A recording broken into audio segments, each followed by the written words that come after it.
네, 이제 저희가 오늘은 또 이번 강의에는 네이버 스마트 스토어 팜을 운영하는 거에 있어서 저희 얘기를 할 건데 그 전에 앞서서 네이버 마케팅에 대한 전반적인 걸 이야기를 하고 네이버 스마트 스토어를 운영하는 방법을 제가 이제 인터뷰를 하는 시간을 가지도록 하겠습니다.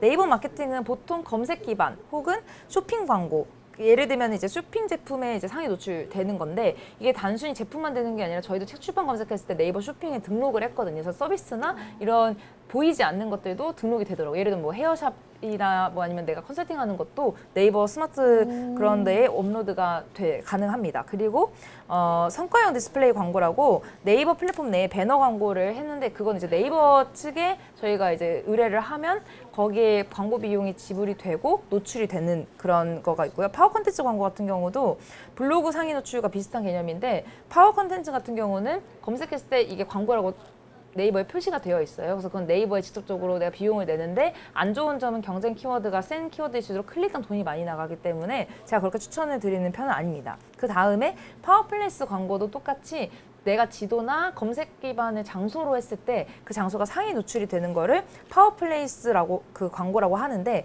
그 외에 네이버 카페, 지식인 마케팅, 네이버 밴드 같은 경우는 내가 할 수도 있는 마케팅. 예를 들면 내가 지식인의 답글을 달아서 이런 문제가 있는 거를 이렇게 내가 해결해 줄 수 있다라고 댓글을 달 수 있는 저는 제일 돈이 안 들지만 직접적 타겟팅에 가까운 마케팅이 전 네이버 지식인이라고 생각을 하고요. 그 외에 사실 이거가 다 되어 있다라고 하면 그 다음에 사실 뭐 나에 대한 우리 회사에 대한 홍보 책자를 만들어서 이거를 어떻게 배포를 할 수 있는지 그거에 대한 연구를 하는 거라고 생각을 해요. 이게 기본적인 네이버 마케팅에 대해서 제가 다 말씀을 드렸고 그러면 사실 네이버라고 하면은 결국 사람들이 마케팅 비용에 투자를 많이 안 하시는 분들이 먼저 네이버부터 하시거든요. 그럼 그거에는 더 구체적으로 들어가면 내가 사업을 시작했을 때 제일 먼저 등록하는 게 네이버 스마트 스토어예요. 네이버 스마트 스토어를 일단 등록을 했는데 그 다음에 어떻게 운영을 해야 될지 모르는 사람들이 많아요. 왜냐면 요즘은 온라인 창업이 되게 유행을 하고 무자본에서 시작할 수 있다라는 것 때문에 되게 요즘 붐이잖아요. 맞아요. 그러면 이런 그 스마트 스토어의 운영에 있어서 혹시 대략적으로 본인의 의견 혹은 이런 트렌드에 대해서 혹시 의견을 물어볼 수 있을까요? 아, 네네. 온라인 쇼핑몰 하면은 제일 먼저 떠오르는 게 쿠팡 아니면은 네이버죠. 네. 그래서 이 두 가지를 떠올리는 이유가 이 두 업체가 30% 이상의 온라인 쇼핑 시장을 점유하고 있기 때문인데요. 우선은 이 두 업체가 서로 어떻게 다른지 네. 먼저 이야기를 드리면은 일단은 쿠팡은 고객을 조금 우선적으로 하는 플랫폼이다 보니까 고객이 되게 많이 있습니다. 배송적인 측면에서나 뭐 여러 가지 측면에서 고객이 사용하기 쉽기 때문에 많은 고객들이 있어서 구매가 되게 잘 이루어지는 장점이 있는데 네.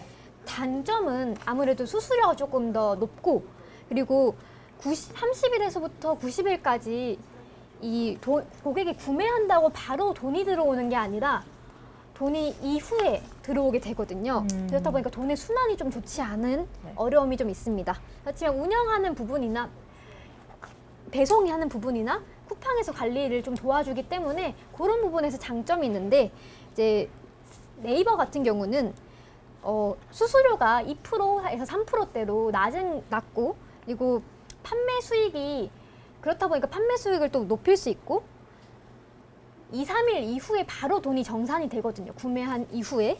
그러다 보니까 돈의 순환이 좀 빨라서 운영하기가 좋은 부분이 장점이라 할 수 있는데 그 반대로 단점은 네이버 스마트 스토어는 경쟁자가 굉장히 많습니다. 그래서 운영을 했을 때 검색을 했을 때 내 브랜드가 노출되기가 좀 어려운 단점이 있습니다. 그러면은 사실 온라인 쇼핑몰의 유통 현황을 보면 보통 이제 구매 대행 같은 경우는 뭐 아마존이나 타오바오 그리고 위탁 판매 같은 경우는 도매 사이트 같은 경우가 있고 아니면 자체 브랜드로 온라인 쇼핑몰을 운영하는 경우가 있어요. 그래서 구매 대행 같은 경우는 사실 제일 좋은 점이 재고가 이제 무재고 시스템에 사실 사입비 리스크가 없고 투자 비용이 없는 대신에 이제 상세 페이지를 본인이 다 제작을 해야 되고 뭔가 이런 관리들이 되게 어렵다고 저는 생각을 해요. 근데 위탁 판매의 경우에는 사실 전문 몰, 뭐 A, B, C사가 있고 공식 몰이 있는데 결국 그런 것 같은 경우도 어떻게 상세 페이지를 매력적으로 만들고 어떻게 소비자들한테 도달을 하느냐가 제일 중요한 것 같습니다. 그래서 자체 브랜드 같은 경우에 어떻게 운영하면 좋겠는지에 대한 아이디어가 있을까요? 자체 브랜드 같은 경우는 아무래도 후기가 온라인상에서 물건을 구매하게 되는 요소는 사람들이 리뷰를 보고 구매를 하게 되는데 리뷰 한 20명 정도 추첨을 해서 전 주겠다.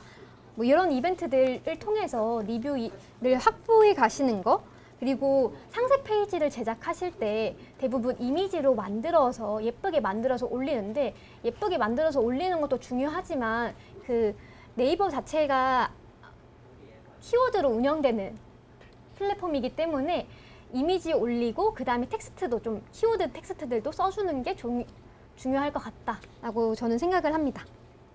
그래서 상위 노출을 할 때도 사실 이미지랑 동영상을 넣으면 스마트 스토어에서 되게 잘 뜨잖아요. 그래서 네. 보통 스토어 찜 유도하기나 설정하는 방법에 대한 노하우만 마지막으로 듣고 마무리를 하고 싶은데 혹시 이거에 대한 아이디어가 있을까요?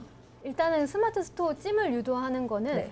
그 스마트 스토어 설정 안에 들어가면은 네. 스마트 스토어에 들어가자마자 찜하기가 뜨게끔 네. 페이지가 뜨게끔 설정할 수 있거든요. 네. 근데 이걸 잘 모르시는 분들이 많아요. 네. 그래서 이 설정을 좀 해놓으면은 도움이 된다. 네. 그리고 리뷰 이벤트처럼 찜을 해주시면은 어떤 이벤트를 제공해주겠다라는 부분과 마지막으로는 이제 브랜드가 소비자가 만약에 샴푸를 구매하는 소비자다. 그럼 샴푸 구매하고 그것과 연관된 린스라던가 이런 식으로 스토어의 기능성, 어떤 소비자의 니즈에 맞게끔 이 스토어에 대한 매력이 찜을 유도하는 전략인 것 같습니다. 네, 방금 얘기하셨던 것처럼 예를 들면 샴푸만 구매하려고 들어온 사람인데 옆에 만약에 린스나 다른 바디 제품들이 같이 구매할 수 있는 링크들이 있으면 네, 더 연속적인 구매를 유도할 수 있다는 그런 아이디어를 주신 것 같아요. 그래서 이걸로 네이버 스마트 스토어 운영 겸 네이버 마케팅에 대한 전반적인 강의를 끝내보도록 하겠습니다. 감사합니다.